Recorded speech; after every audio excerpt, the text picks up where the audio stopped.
And welcome back to Roll on the Adventure, the show where we create, test, and thoroughly destroy tabletop RPGs. I'm your host, Nathan Blades. No, there's no way I can maintain that. That was a lot more smooth than the other intro we've had. Did Nice. anyone swoon a little? Dear God. I hope all the listeners out there are relaxing on this delightful Sunday morning as we talk about the various tabletop RPG things that we've been doing. But first, the intro. Roll on. Roll on. Adventure. Roll on the adventure. Roll on. Roll on the the adventure. Roll on the adventure. It's getting better. I keep saying I'll make a canned intro, and I will do someday when I can be asked. I mean, it's going to have to be a cappella no matter what it is. I mean, yeah. It's just going to have to be like, we clarify what the a cappella is. Oh, I actually do kind of still like this way, though. It's kind of fun. I love the a cappella version of God Only Knows in Bioshock Infinite. I mean, that's you've so got to like beautiful. something about Bioshock Infinite, right? Hey. All right, so this is the bit where we sort of talk about random RPG news we might know about, but mostly just really discussing what's going on in our lives now that's related to RPGs and stuff. Cool. So, who wants to go first? Or shall I? You can go first. This is your show. So, I did my first improv performance the other night, which was really fun. Hell yeah. So, that was good with the Ministry of Unplanned Events in Cambridge. Ah, nice. Yeah, they it was like three of them and like three guests, and I was one of the guests on it, and it was just really fun. Actually, having to do like full scenes and stuff was a little bit Yeah. So what kind of like what was like the format of the show? Oh, it was like basically formatless. It was great. Okay, fair enough. They do a lot of format stuff, but this was like intentionally not, if that makes sense. Yeah. Well, that's definitely an intimidating thing to jump into as your first like big improv show. Yeah, it was really fun. A lot of energy. I was absolutely wiped afterwards. But yeah, Makes sense. It's really good. Is there like a scene that you remember doing that you really liked? There was one where we got into some bizarre recurring thing about like someone like sending badgers to eat their competitors' daffodils before the Chelsea Flower Show. Okay. And then there was police investigating it, and it kept coming back. I mean, that's the best part of improv comedy, right? Is the brick joke, as it were. Yeah. And there's everyone talking as planets, and we were doing sort of wipe transitions to end. So like someone walks across, and I was just like Neptune and span across the front of the stage. Oh my gosh! It was good fun. Just a lot of energy, a lot of silliness, you know. Any game inspirations out of that? Honestly, I don't know. It'll probably come into some of my like game adjacent stuff that I'm doing. Like most of my improv stuff feeds into that quite heavily. Yeah, that makes sense. Nice. Next weekend is JollyCon, and I am going to be testing my new game design show. Oh, cool. JollyCon, like the comedy duo Jolly Boat. Yes. Oh wow. They're doing a fan event. I saw them years and years ago, like 2010 at Edinburgh Fringe, and being like, these are some nice guys. They're absolutely lovely. I met them last year because I got to stay at a convention on the Sunday for the first time. And yes, they are delightful. I got my photo with them. I caught the sword, but I gave that to a friend because I felt that it would mean more to her than it would to me. And I had to, with train travels, it doesn't make sense to travel with a balloon. But yeah, they were nice. The super sweethearts. If you see them, please send them my love. Yeah. Yeah. I will see them. I'm staying at their house. So yeah, do send them my love. So will do. What is JollyCon? Because this is news to me. So it's they've got like a lot of friends from Edinburgh Fringe, like people that do like various events, and so it's just they've got 2 rooms. Last year I ended up playing Dr. Magnet Hands with Grant Howitt, which was great fun. Mm-hmm. Like as like a stage thing that they did. I'm running the Improv Jam, and I'm doing Ludomaki, which is my game design show. Sort of, it's similar to the one I did at EGX Res, but it's kind of got a bit more theme, a bit more character to it. Mm. Instead of just being me on stage, I'm going up as a character. Mm-hmm. Okay, yeah, that's a very interesting one. Yeah. I guess on the topic of conventions coming up and past, for our UK audiences, sorry to the people in the US who I have no idea what conventions you guys have right now. Gen Con, I think, is in a couple weeks. And they've got Acon at the minute, don't they? They've got Anime Expo at the moment. I know that's a thing. Ah. But recently we had UKGE, or the UK Games Expo, which is the biggest tabletop, boasts itself to be the biggest tabletop RPG convention in the entirety of the UK, and I'm likely to believe them. Yeah. And that was super fun as always. I ended up doing 24 hours worth of RPGs in a single weekend, and that was super duper fun. I'm not sure you were the DM for one of my games. Yeah, What else were you doing? Mostly running games. I also did a game design workshop where you create a game in an hour and then you play test it. That was really fun. Got some actually just lovely concepts out of people. Yeah. Even like the creepy dark one was like very intentionally like that, and the GM was really good. So it was like it didn't come across as awkward. Does that make sense?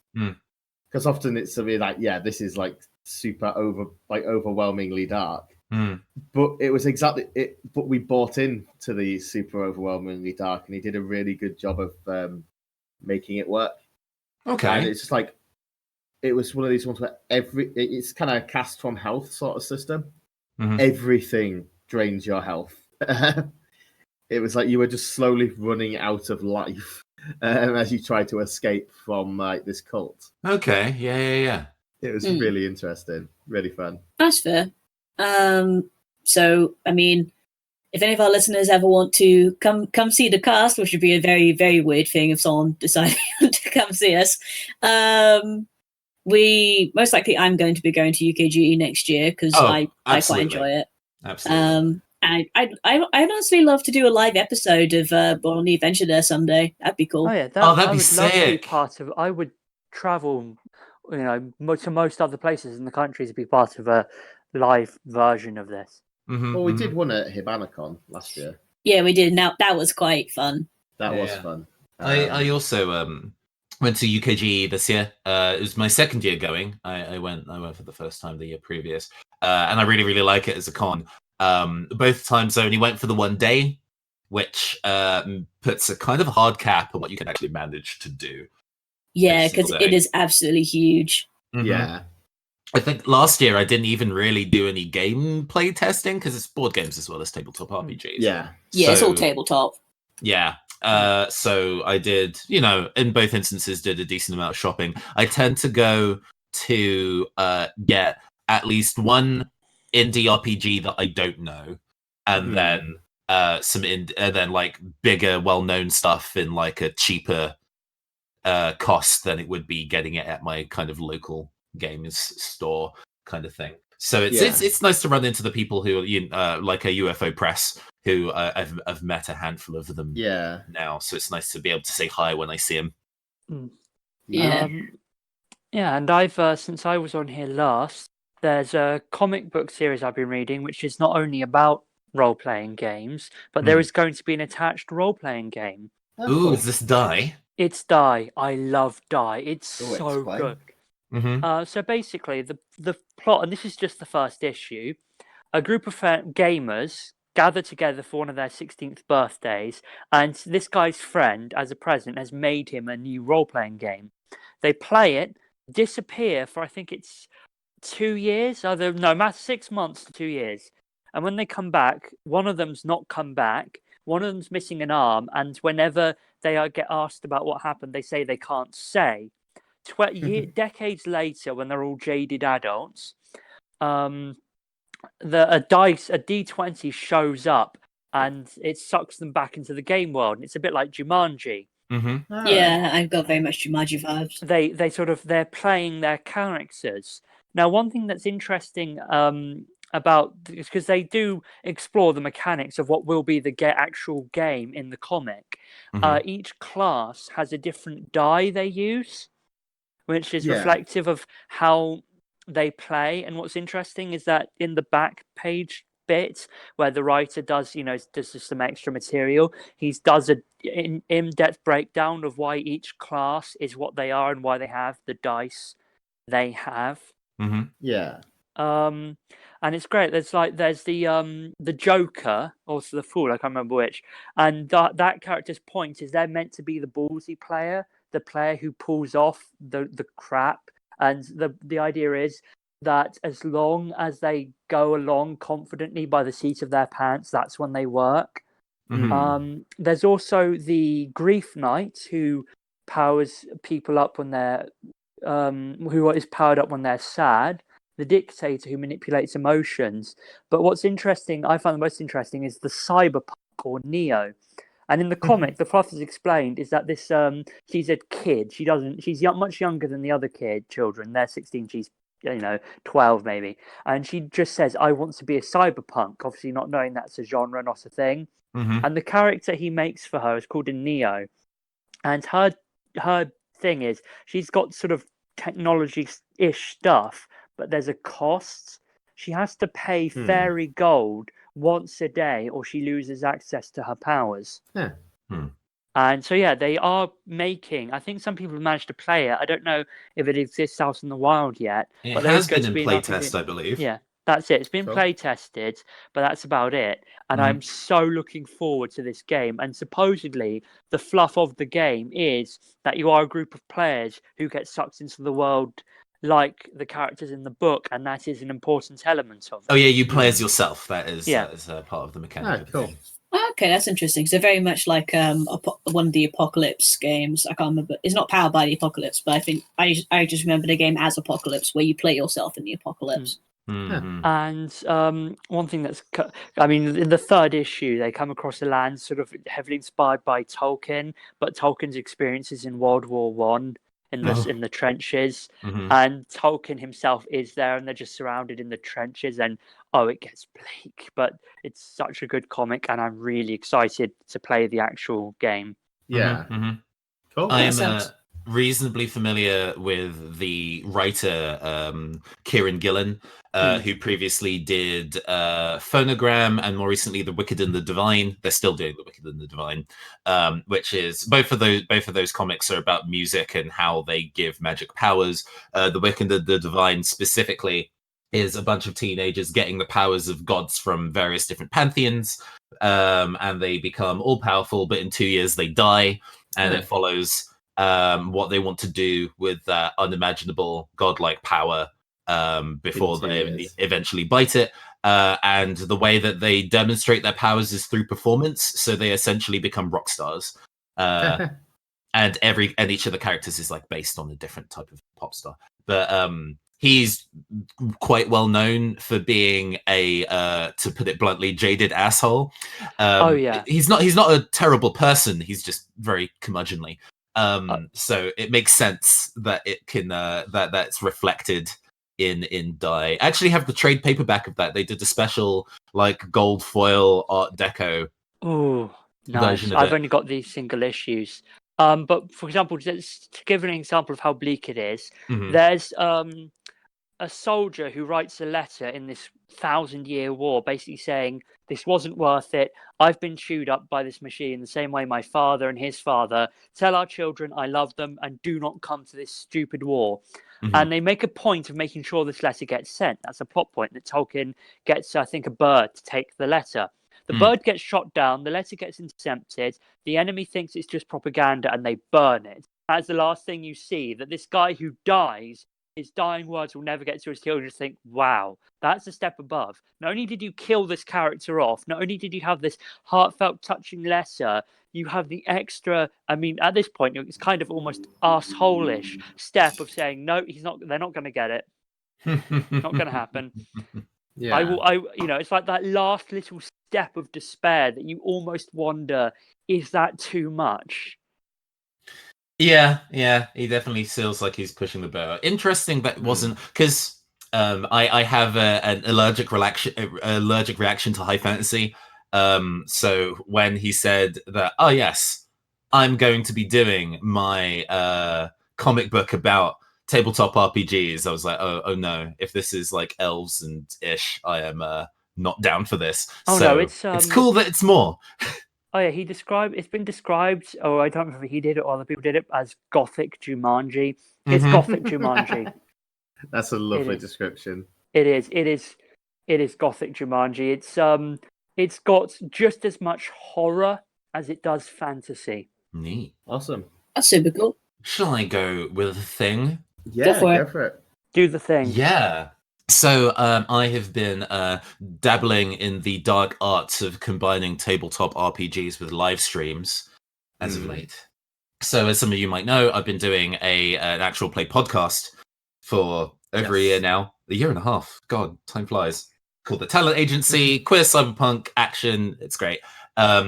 But I have recently been invited to do a series of streams with a tabletop RPG online streamer, Ozcore, who does stuff for the Shadowcasters Network.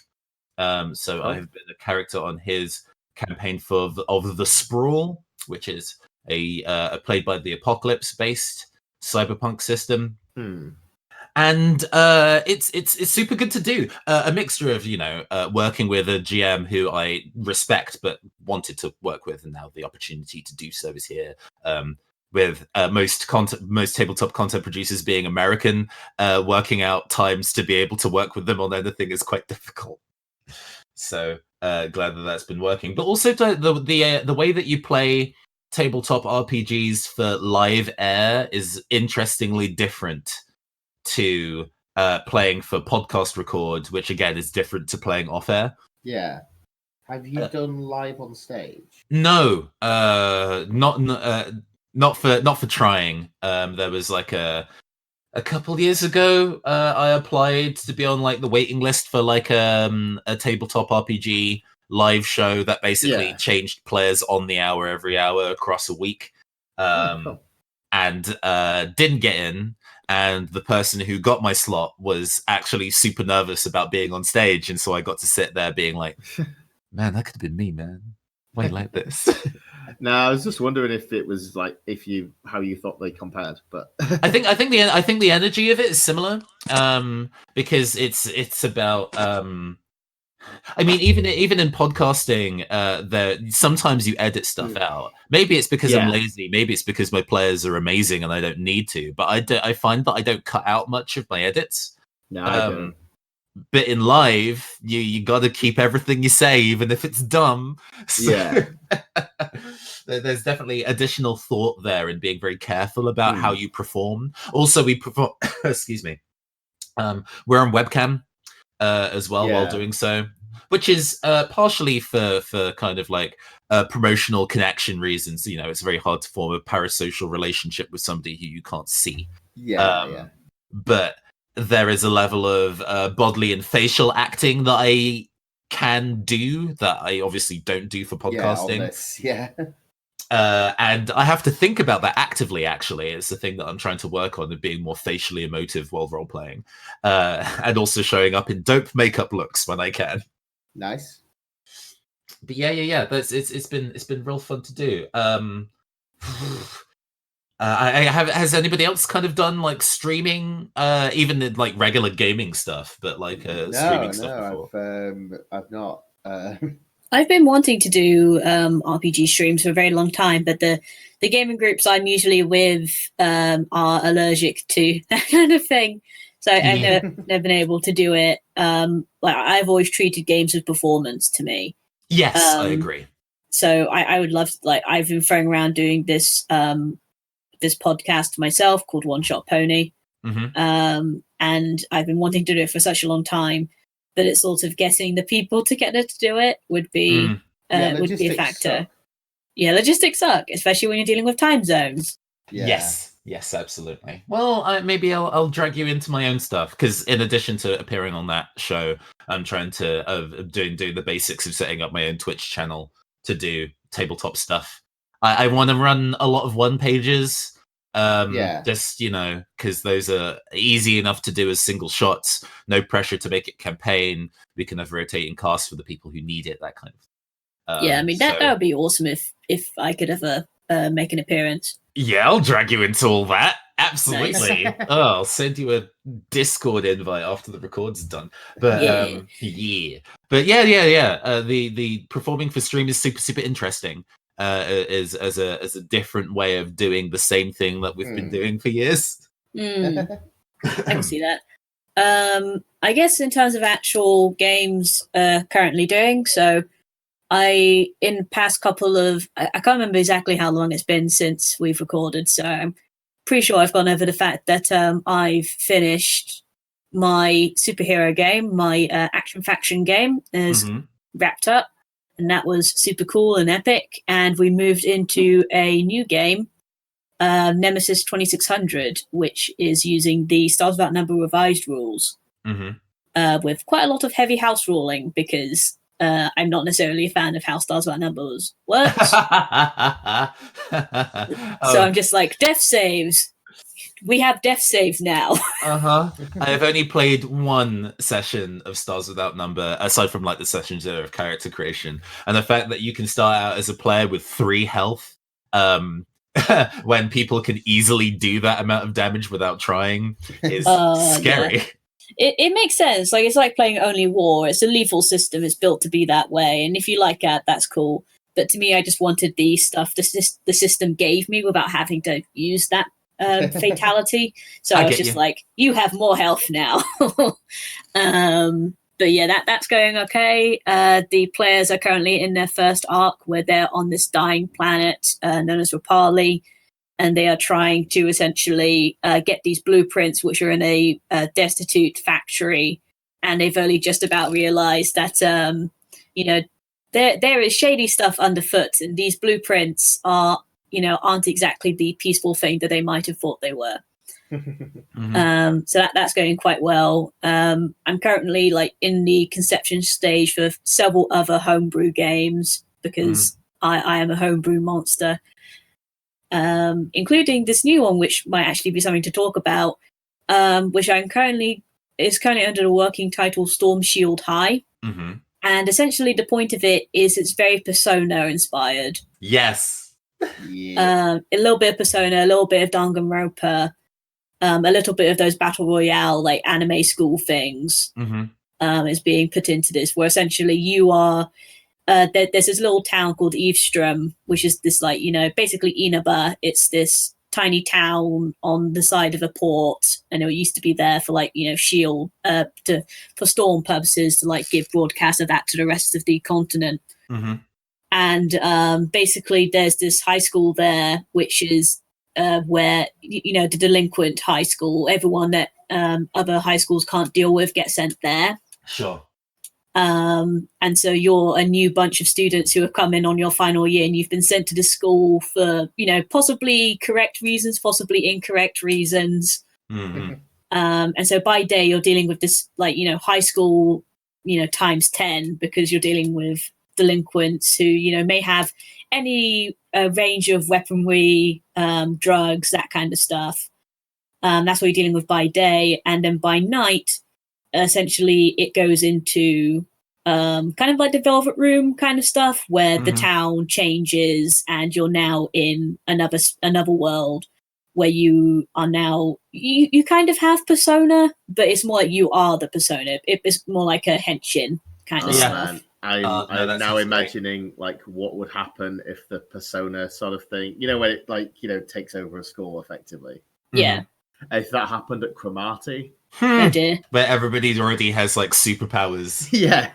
That'd be hilarious. But I was trying to think of how to do this, because obviously I started with the idea rather than a system. Currently, my friend has sort of basically told me, "Oh, hey, there's a Persona supplement to a system called what's it?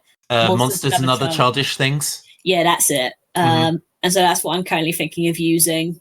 But yeah, so that that's an one interesting one. very specifically gives you a persona and the mechanics for that. Yeah, I'm just generally into like high school drama RPGs. They're quite fun to do. They're my favorite. They're my favorite kind of JRPG. So being able to kind of work that into an actual thing of dice rolling as well is something that's a lot of fun. So yeah, I'm down for this concept. This concept sounds sick. Yeah, so that's what I'm doing at the moment. And well, I've graduated recently, so Congratulations. Thank you. So I'm now sort of looking out into the big wide world and hoping that goes okay. Awesome. Right. Anything else from your guys? I mean, I've been looking at the Heart playtest, like the Roland Rook and Deckard one. So Roland Rook and Deckard, new one. It's like a sort of sequel to Spire.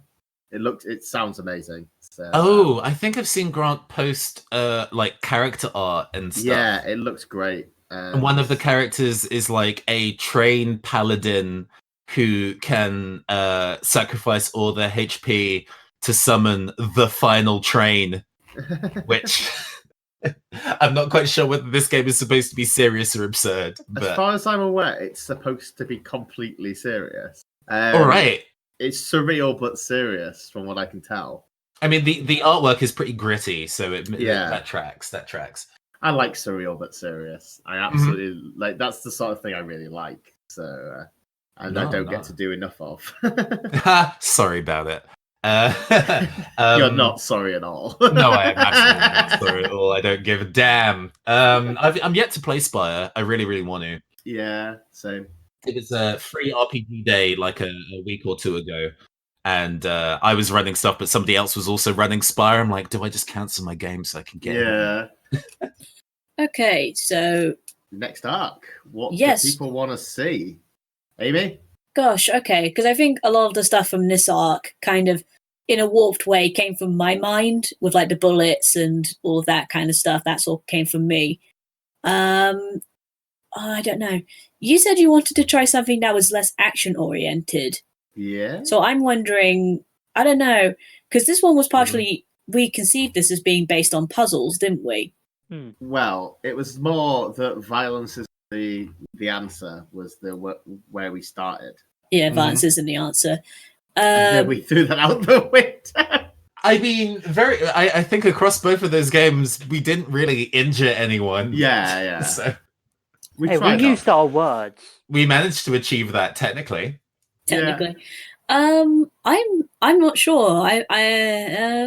Maybe spies.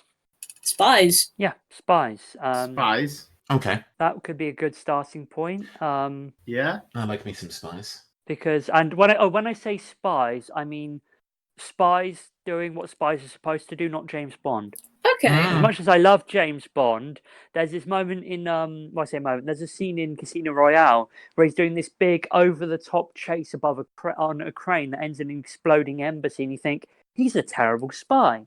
I love him, but he's a terrible spy. So some sort of like hidden sort of duplicity type stuff. Yeah. Right. Okay. Yeah, that sounds actually pretty cool. I like that idea. Right. I am going to quickly vanish off and start writing these down. Maggie, any more or?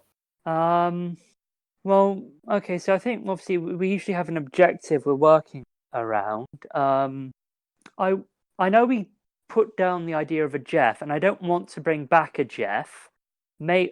Per se, maybe an NPC Jeff.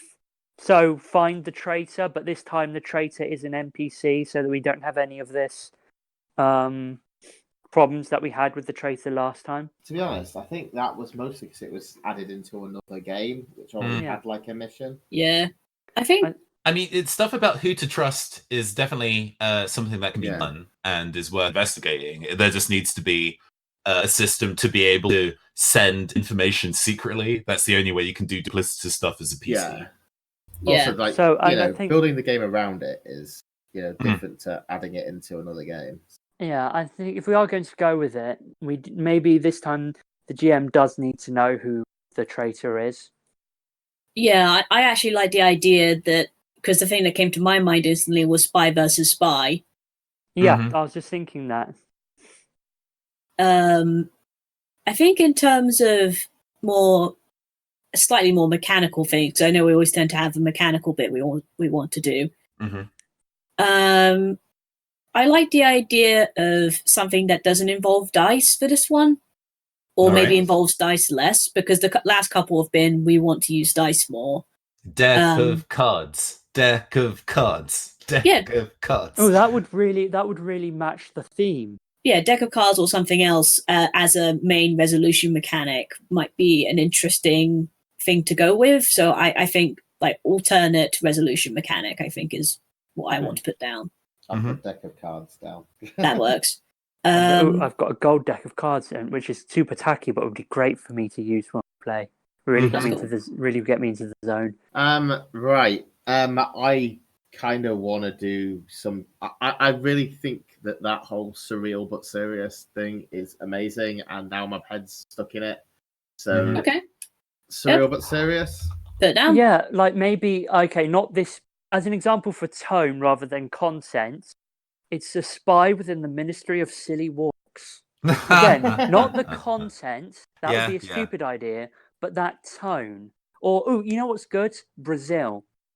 That Oh yeah. Yeah. that tone, because wasn't that at least partially the birth of steampunk as well? While I'm meandering, Mhm. but yeah, that sort of where it's everything's a bit cobbled together. It's a Mm. bit weird.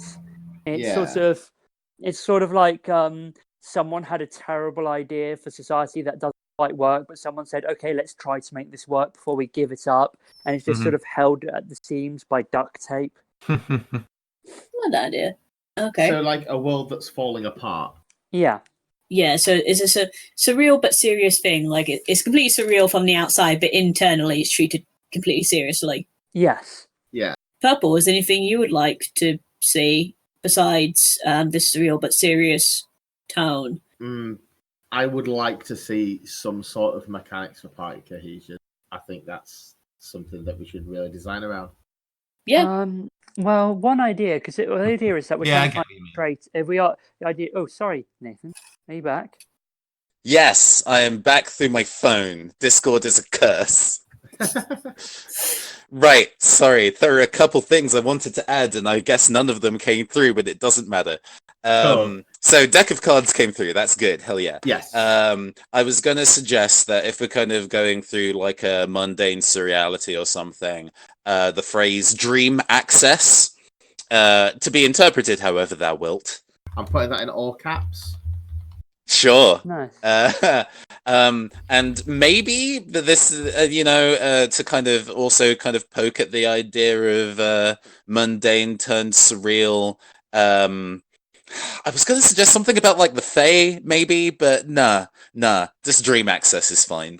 Cool. Yeah, that's cool. Also, I mean, in Secret Hitler, Mm-hmm. if a chancellor can't be approved enough times and the presidency keeps rotating, eventually it's agreed that the fascists have destroyed cohesion and they get a point. Maybe if there could be penalties for if we veer away too far from each other, with the idea being that, okay, this is a lack of cohesion that the traitors managed to exploit. Mm-hmm. Okay. We could be the traitor. We could be the ones trying to sow discord. Uh, But we've already done the spy. We already did the Phantom Thieves. No, that's a one, point. we can't That do is that would be better. I like the idea of going from you guys are the good guys, you guys are trying to go against, like, the aim of the GM is to cause that discord. Yeah. I like the idea as well that, and sort of going along with that, there's more social stuff here as opposed to action stuff. So you're not James Bond, you're not jumping across the top of trains as they're moving.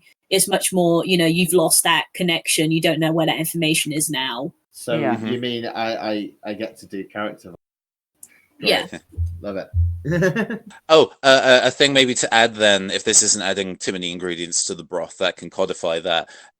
Public roles and secret roles, or sorry, public goals and secret goals, I think is maybe a thing that can be mechanically codified in this to help.